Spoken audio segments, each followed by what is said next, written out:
마켓 쇼쇼쇼 1부 마지막 코너 이지영의 넥스트 마켓으로 인사드립니다. 요즘 우리 시장은 의외로 굉장히 트레이딩하기 어렵다라는 분석들이 많더라고요. 시장에 모멘텀이 있기는 한데 그 모멘텀이 처음 나왔던 모멘텀은 아니기 때문에 시장에서 어떤 타점들을 받아가야 할지가 좀 애매해지는 건 사실입니다. 게다가 연휴를 앞두고요. 차익 실현 매물들이 쏟아지고 있잖아요. 그래서 어떤 관점으로 시장을 봐야 할지가 조금 더 어려워진 것 같습니다.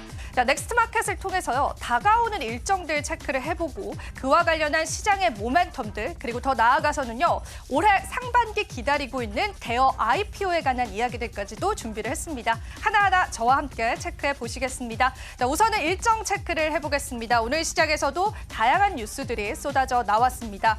일단 우리가 미국의 실업수당 청구 건수는 오늘 한국 시간으로 밤 10시 30분에 발표가 될 예정이라서 일단 월가에서는 이 실업수당 청구 건수에 주목하는 분위기들이 연출이 됐다라고 보시면 되고요. 그리고 오늘 시장에서 삼성전자의 갤럭시 언팩에 관한 이야기들이 많이 쏟아져 나왔죠. 사실 저희가 이전부터 일정적으로 짚어드렸었던 내용이긴 한데요. 관련해서 AI가 탑재된 온 디바이스 갤럭시 신제품을 발표하면서요. 시장에 뜨거운 관심을 받고 있습니다. 하지만 주가 방향성은 다소 부진하다라고 풀이가 되고 있습니다. 트럼프가 다보스 포럼서 연설을 할 건데 아직까지 특별한 속보가 들려오고 있지는 않습니다. 관련해서 또 추가적인 시장의 모멘텀이 될 수 있기 때문에 체크해 보시고 어제도 말씀드렸지만 이 다보스 포럼의 주제 자체도 AI이기 때문에요. AI 관련 테마들의 파생력들도 여러분들이 한번 살펴보면 좋겠습니다. 자, 오늘 하이닉스 실적 나오고 나서 오히려 시장에서는 하락하는 흐름들까지도 여러분들은 확인을 해보실 수 있었습니다.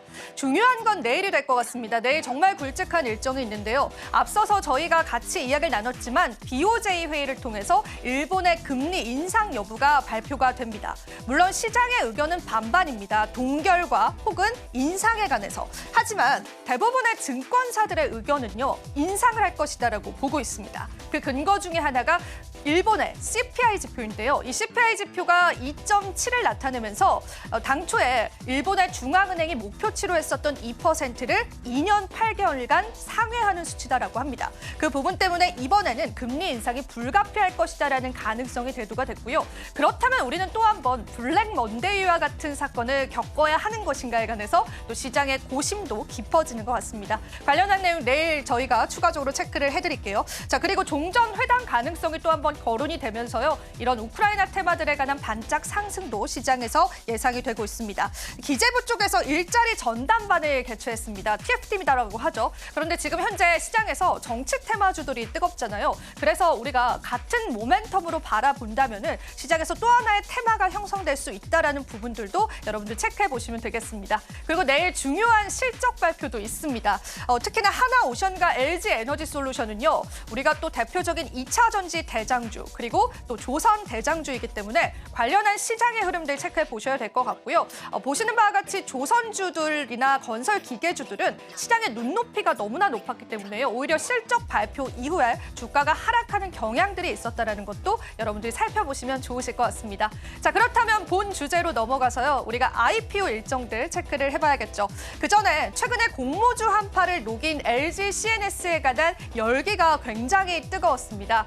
굉장히 많은 경쟁률을 나타내기도 했었고요. 생각보다 선방했다라는 의견들이 시장에 굉장히 많았습니다. 자, LG CNS IPO에 관한 결과치들을 분석을 해봤는데요. 수요 예측에 관한 경쟁률은 114대 1을 나타냈고요. 그리고 일반 투자자 대상으로 한 경쟁률은요. 123대 1을 기록하기도 했습니다.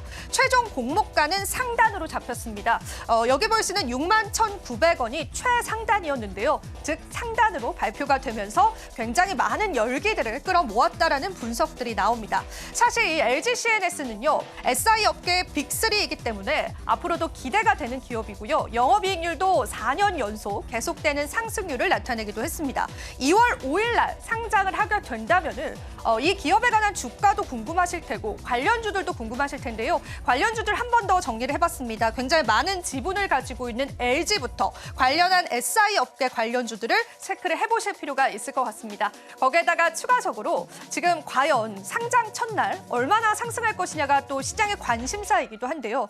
LG CNS 같은 경우에는 60%의 상승률을 예상한다라는 증권사의 의견도 있었습니다. 그렇게 된다면 6만 1,900원에서 훨씬 더 뛰어넘은 7, 8만 원까지 올라갈 수 있고요. 최대 200% 상승할 수 있잖아요. 그렇게 된다면 27만 원 선을 나타낼 것이다라는 다양한 분석들도 시장에 나옵니다. 하지만 뚜껑은 열어봐야 알겠죠. 그에 따른 다양한 의견들도 있습니다. 비관적인 시선도 체크를 해보겠습니다. 사실상 이번 공모주 한파가 녹여지긴 했었는데요. 지난 대여 IPO 대비해서는 그 증거금은 살짝 작았습니다. 두산 로보틱스는 33조 원, HD 현대마린솔루션은 25조 원을 가리켰던 거에 반해서요. LG CNS는 21조 원을 기록했기 때문에 한파를 녹이기에는 조금 부족한 수치였다라는 그러한 분석들도 있고요. 또 기관의 수요 예측에서 외국인들의 자금이 없었다라는 게 문제가 되고 있습니다. 해외 기관은 통상적으로 이런 대여 IPO에 대략 10%가량의 물량을 가져가는데 이번에는 단 3%밖에 되지는 않았습니다. 정리해서 말하자면 외국인들의 자금은요. 우리 현물 시장뿐만 아니라 이러한 IPO 시장에서도 여전히 메말라 있다라고 해석을 해볼 수 있겠습니다. 자, 그렇다면 다가오는 IPO 일정들도 한번 보겠습니다. 2025년 상반기 대여급 IPO가 몰려온다라는 헤드라인이 좀 눈에 띄기도 했습니다.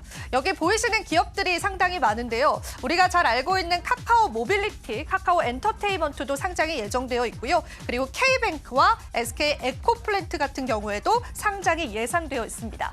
그리고 추가적으로 CJ 올리브영 같은 경우에도 상장이 예정되어 있기 때문에 그에 따른 공모주 시장의 흐름들도 체크해 보시면 좋겠습니다. 여기서 체크 포인트는 대여 IPO들 역시나 살펴볼 필요가 있을 것 같아서요. 상반기에 출시될 대여 IPO들 몇 가지를 준비를 해봤습니다.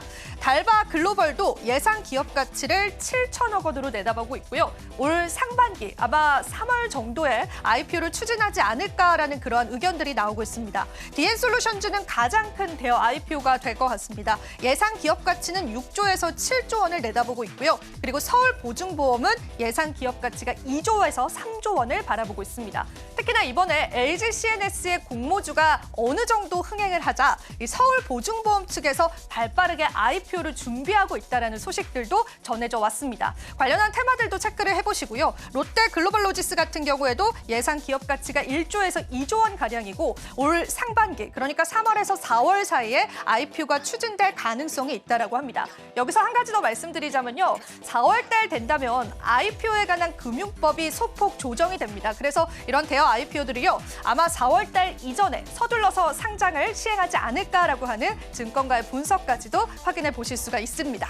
자, 그렇다면 우리가 상반기 대여급 IPO들 한번 일정 정리를 해보면서요. 구체적인 이야기들은 또 추후에 나눠보도록 하고요. 자, 그렇다면 저희 암호화폐 시장 흐름도 체크를 해보셔야겠죠. 글로벌적으로 시선을 한번 저희가 넓혀보도록 하겠습니다. 자, 비트코인 오늘도 조정세를 나타내고 있습니다. 현재는 102,400달러 선을 나타내면서요. 전반적으로 암호화폐 시장에 관한 메마른 자금들이 확인이 되고 있습니다. 특히나 트럼프 취임 이후에 이렇다 할 코멘트가 없었다라는 게 시장을 끌어내리는 데 주요한 요인이 되기도 했고요. 지금 보이시는 것처럼 알트코인 쪽으로의 수급도 메말라 가고 있습니다. 이더리움 같은 경우에도 현재는 마이너스 0.8% 나타내고요. 솔라나도 오늘은 2%가량 하락하고 있습니다. 또한 도지코인도 보겠습니다. 2.76% 하락하면서 비교적 강한 하락세 나타나면서요. 전반적인 밈코인 쪽에 관한 차익 실현 매물들도 쏟아지고 있습니다. 특히나 이 트럼프 밈코인, 빗썸과 코인원에 상장을 하면서 엄청난 거래 대금을 기록하고 있는데요. 그에 따라서 또 밈코인 쪽으로의 자금 이동 현상들도 우리 크립토 시장에서 체크해 보실 수 있겠습니다. 자, 이렇게 해서 저와 함께 크립토 시장까지 체크를 해보셨습니다.